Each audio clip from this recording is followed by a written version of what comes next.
എങ്ങോട്ടാ ഇത്ര ധൃതി വെച്ച്? മനക്കിലെ ശേഖരമേനോന്റെ മൂത്ത മകളുടെ കല്യാണം ഉറപ്പിക്കല ഇന്ന്. നാട്ടുകാരുടെ മക്കളുടെ കല്യാണം ഉറപ്പിക്കാൻ എന്താ ഒരു ഉത്സാഹം? അതെ, നമുക്ക് മക്കളില്ലാത്തതുകൊണ്ടാ നാട്ടുകാരുടെ മക്കളുടെ കല്യാണത്തിനും പുലകുളിക്കും ഒക്കെ പോകുന്നത്. അതെന്റെ കുറ്റം കൊണ്ടൊന്നല്ലല്ലോ. ആരുടെ കുറ്റം കൊണ്ടായാലും ശരി, നിനക്കിപ്പോ എന്താ വേണ്ടത്? നമുക്ക് മക്കളില്ലെങ്കിലും നമ്മള് മക്കളെ പോലെ കരുതുന്ന. നമ്മളൊന്നും വേണ്ട, ഞാനൊന്ന് പറഞ്ഞാ മതി. ശരി, ഞാൻ മക്കളെ പോലെ കരുതുന്ന രാമകൃഷ്ണനും രാജീവനും ഓരോ പെൺകുട്ടികളെ കണ്ടുപിടിച്ച് കെട്ടിച്ചു കൊടുക്കേണ്ട ചുമതല നിങ്ങൾക്കും കൂടി ഉള്ളതാണ്. അതറിയോ? എടി നാവടക്കടി, ആനമുറ്റം തറവാട്ടില് ഈ ദാക്ഷായിനി അമ്മയുടെ ശബ്ദം മാത്രം കേട്ടാ മതി. ഇവിടുത്തെ പിള്ളേരെ കല്യാണം എന്ന് നടത്തണം, എങ്ങനെ നടത്തണം തീരുമാനിക്കുന്നത് ഞാനാ. എനിക്ക് എന്റെ സൗകര്യം പോലെ ഞാൻ നടത്തും. ഇയാള് രാവിലെ കുറ്റം പറിച്ചോണ്ട് എങ്ങോട്ട് പോണു? ആരുമില്ല ഇവിടെ. എന്താടാ? നല്ല കിളി പോലുള്ള രണ്ട് പെൺപിള്ളേര്. അതെന്താടാ, അവർക്ക് കൊക്കുമാലൊക്കെ ഇല്ല? അമ്മച്ചിയുടെ ഒരു തമാശ. ആരാടാ നിന്റെ അമ്മച്ചി? ഈ വല്യച്ചിക്കൊന്നും ഉണ്ടായിരുന്നൂടെ? വീട്ടിലുള്ളവരോട് മെക്കിട്ട് കയറും പോലെ. നീ പോടി അപ്പുറത്ത്. പണ്ട് ഞാൻ ഇവരെ നോക്കി വെച്ചിരിക്കുക. ഞാൻ അറിയാതെ ഇവിടെയുള്ള പിള്ളേർക്ക് കുറെ നാളെ ഇവൻ കല്യാണം ആലോചിക്കുക. നാട്ടിലുള്ള മറ്റുള്ളവർക്ക് കെട്ടി തീർന്നോടാ. എന്നാൽ അത് ആദ്യം ചെയ്യ്. കിളി പോലുള്ള പെൺപിള്ളേര് കാര്യം പറഞ്ഞ് മേലാൻ ഈ പഠിക്കകത്ത് കയറി പോകരുത്. എന്റെ സ്വഭാവം അറിയാലോ നിനക്ക്? ഓ അറിയാം. എന്നാ പോ. ഓ വരുന്നുണ്ട്. കുറേശ്ശെ വരുന്നുണ്ട്. അതല്ല, ബ്രോക്കർ വരുന്നുണ്ടെന്ന്. ഓ, ഞാൻ വിചാരിച്ച്. എന്തായി? നിങ്ങൾക്ക് മുലകുടി മാറിയില്ലെന്ന് ആ വല്യമ്മച്ച് പറയുന്നു. അയ്യോ, പറയുന്നോണ്ട് ഒന്നും തോന്നരുത്. എന്നെ വെറുക്കുകയും അരുത്. നിങ്ങളുടെ പെറ്റമ്മ തന്നെ നിങ്ങൾക്ക് പാരാ. അവര് ജീവിച്ചിരിക്കുന്നിടത്തോളം കാലം നിങ്ങളുടെ എന്നല്ല ഈ പഞ്ചായത്തിൽ ഒരു കല്യാണവും നടക്കില്ല. ഞാൻ പോകും. ദയവ് ചെയ്ത് എന്റെ സമയം പാഴാക്കരുത്. എന്തിനു പാഴ്ശ്രുതി നീട്ടുവതിനിയും തന്ത്രികൾ പൊട്ടിയ തമ്പുരുവിൽ ഈ തമ്പുരുവിൽ. എന്തൊരു കുളിര്! രമണ, ആ യശോദ ചേച്ചിക്ക് വാടക കൊടുക്കാൻ നീ എന്തെങ്കിലും വഴി കണ്ടിട്ടുണ്ടാ? ഒരു വഴിയില്ല. അവര് നമ്മൾ ഇവിടുന്ന് ഒഴിപ്പിക്കും, അത്ര തന്നെ. നമ്മള് 2 മാസത്തെ ആഹാരത്തിന്റെ കാശ് അവർക്ക് കൊടുക്കാനുണ്ടാ? ഇത് കള്ളക്കണക്ക് എഴുതി കയറ്റിയതാ. കള്ളക്കണക്കൊന്നുമല്ല, തിന്നത് തന്നെ. 2 മാസത്തേക്കുള്ളത് 1 മാസം കൊണ്ട് തിന്നു. നിന്റെ വയറല്ലേ? ആരുമില്ലേ ഇവിടെ?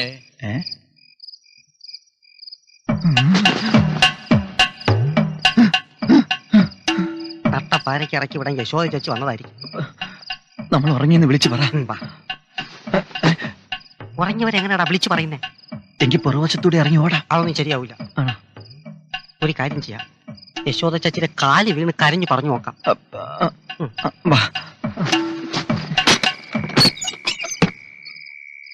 ദൈവത്തിന് സ്തോത്രം. എന്റെ നാമം തോമാസ് കുട്ടി. ഇത് പറയാനാണ് ഈ പാതിരയ്ക്ക് വന്നത്?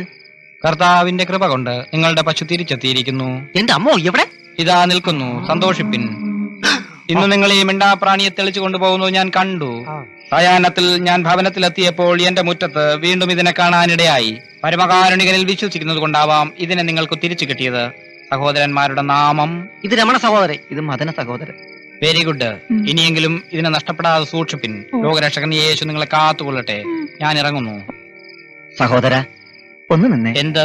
സഹോദരന്റെ തിരുനാമം ഒന്നുകൂടി ഉരിയാടാമോ? ആടാം. തോമാസ് കുട്ടി. തോമാസ് കുട്ടി സഹോദര, വേദപുസ്തകത്തിൽ പറഞ്ഞിരിക്കുന്നത് നിന്നെ പോലെ നിന്റെ അയൽക്കാരനെ സ്നേഹിക്കണമെന്നല്ലേ? അതെ. ദ്രോഹിക്കണമെന്ന് പറഞ്ഞിട്ടില്ലല്ലോ. ഇല്ല. എങ്കിലും എടുത്തോണ്ട് പോടാ നിന്റെ പശു. പ്ലീസ്, വയലന്റ് ആവരുത്. സമാധാനം.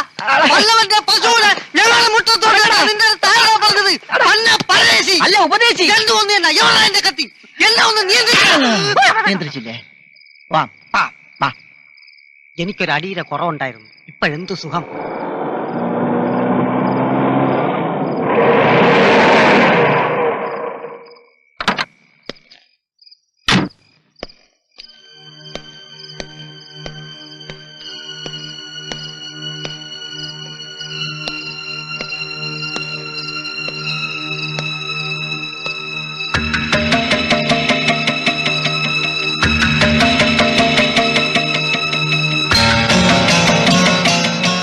വല്യച്ഛനെ മനസ്സിലായോ?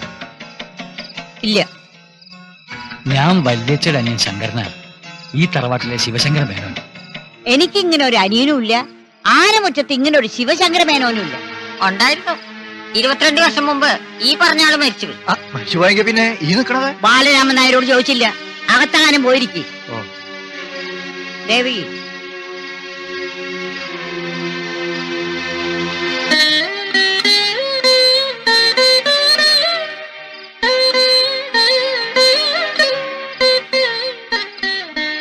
ഏട്ടാ, ഏട്ടാൻ എന്നെ വിളിക്കണമെങ്കിൽ നീ സുജാതയാണ് അല്ലേ എന്റെ പൊന്നഞ്ചത്തി? നിനക്ക് ഓർമ്മയുണ്ട് ഏട്ടനെ? എവിടായിരുന്നു ഏട്ടൻ ഇത്രയും കാലം? അതൊക്കെ വിസ്തരിച്ച് പറയേണ്ട കാര്യങ്ങളാണ്. ആദ്യം എനിക്ക് ചൂടുവെള്ളത്തിൽ നിന്ന് കുളിക്കണം, പിന്നെ ലേശം കഴിഞ്ഞു, എന്നിട്ട് എന്റെ ആ പഴയ മുറി കിടന്ന് സുഖമായിട്ടൊന്ന് ഉറങ്ങണം. ഏട്ടൻ വന്നോളൂ.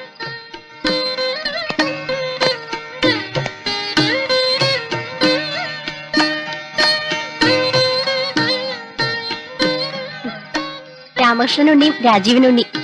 ആ ഉണ്ണിക്കുട്ടന്മാരെന്താ മാറി നിന്ന് കളഞ്ഞേ? ഏട്ടൻ വന്നോളൂ. ആ രാവിലെ കാണണം എല്ലാരെയും. വേണ്ട, എനിക്ക് ബലമായ സംശയമുണ്ട്. കൂടുതൽ ബലം പിടിച്ച് സൂചി ഓടിക്കാതെ കാര്യം എന്താന്ന് വെച്ചാ പറ. അല്ല, ഈ വന്നിരിക്കുന്ന ശിവശങ്കര മേനോൻ 22 വർഷം മുമ്പ് ഇവിടെ നിന്ന് മുങ്ങിയ ശിവശങ്കര മേനോൻ തന്നെയാണോ? താത്ത, ഇത് വല്ല CID മറ്റോ ആയിക്കൂടെ? പിന്നെ ആനമുറ്റത്തുകാരുടെ പുറകെ നടക്കലല്ലേ CID മാരുടെ പണി. CID മാരെ കുറിച്ച് നിനക്ക് എന്തറിയാം? ഇവനേക്കാൾ കൂടുതൽ CID-കളെ എനിക്കറിയാം താത്ത. CID Naseer, CID ശൗന്തള, CID Unnikrishnan, BA BEd, ഇവരെയൊക്കെ നീ കണ്ടിട്ടുണ്ടോ? അത് കൊള്ളാം. എന്റെ ഫാമിലി ഫ്രണ്ടുകളെ കുറിച്ച് എനിക്കറിയാം. ഒന്നും മിണ്ടാണ്ടിരിക്കണടാ മക്കളെ. ഇത് ഓൻ തന്നെ, ഒരു സംശയവും വേണ്ട. അതെ, ആളെങ്ങനെ സുന്ദരനാ? ആണോന്നോ? സുന്ദരന്മാരിൽ സുന്ദരൻ. ആ 50 വർഷം മുമ്പ്. ഇപ്പതാ ദൈവനെ പോലെ ഇരിക്കും. അല്ലെങ്കിലും ഈ ജയഭാരതി ചങ്കിക്കൊള്ളണ ചോദ്യങ്ങളെ ചോദിക്കൂ. ഒരു ചായതായ ശോതെ, എന്തൊരു ചൂട്. രാവിലെ ആരെ കുഴിയിലിറക്കാൻ പോയി? ഞാൻ നമ്മുടെ ആനമറ്റം വരെ ഒന്ന് പോയതാ. ശിവശങ്കരമേനോൻ വന്നിട്ടുണ്ടെന്ന് കേട്ടു, ഒന്ന് കാണാൻ പോയതാ. എന്തോ ഒരു വശപ്പിശക്. തറവാടിനകത്ത് കയറിയില്ലെങ്കിലും റോഡിൽ നിന്ന് നോക്കിയപ്പോൾ എനിക്ക് തോന്നിയതാ. അതുണ്ടാവും. ഇനിയിപ്പോ ഉത്സവത്തിന് വിളക്കെടുക്കുന്നത് അങ്ങയുടെ അവകാശമാണല്ലോ. അപ്പൊ സ്വാഭാവികമായും മറ്റുള്ളവർക്ക് ചൊറിയും. അപ്പൊ ഈ ഉത്സവത്തിന് അഡീഷണൽ ഒരു വെടിക്കെട്ടൂടി നമുക്ക് പ്രതീക്ഷിക്കാം. കാണാൻ നല്ല ശേലായിരിക്കും. നമ്മളെ കൊണ്ടാവുന്നത് നമുക്കും ചെയ്യാം. അതെ. ഉത്സവം പൊടിപൂരമാവട്ടെ. പിന്നെ